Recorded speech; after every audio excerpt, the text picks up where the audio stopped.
अस्सलामुअलैकुम, आप देख रहे हैं जेएन न्यूज और मैं हूं आपकी मेजबान सुंबल ज़िया। बुलेटिन का बाकायदा आगाज करते हैं और शामिल करते हैं अब तक की अहम तरीन खबर शामिल करते हैं। शहदादपुर से हमारे नुमाइंदे सैयद उस्मान अली की रिपोर्ट के मुताबिक कराची से निकलने वाला पाकिस्तान मरकजी मुस्लिम लीग का हकूक सिंध मार्च शहदादपुर पहुंचने पर कारकुनान की जानिब से इस्तकबाल किया गया। पाकिस्तान मरकजी मुस्लिम लीग का हुकूक सिंध मार्च मरकजी सदर खालिद मसूद संधू और सूबाई सदर फैसल नदीम की क़यादत में शहदादपुर पहुंचा, जहां धनवादम चौक और हाला चौक पर इस्तकबाली हुजूम से खताब करते हुए मुकर्रिरीन ने कहा कि मार्च का मकसद सिंध में करप्शन, अवामी हुकूक की पामाली पर आवाज़ बुलंद करना है। 17 साल तवील पीपी के दौर हुकूमत ने सिंध को कुछ नहीं दिया।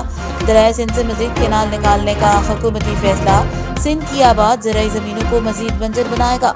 हुक्मरानों ने मुल्की खजाना खाली कर दिया है, लेकिन अवाम फिर भी बुनियादी सहूलियात से ताहाल महरूम है। हम हुक्मरान के करप्शन के खिलाफ आवाज़ बुलंद करने के लिए निकले हैं।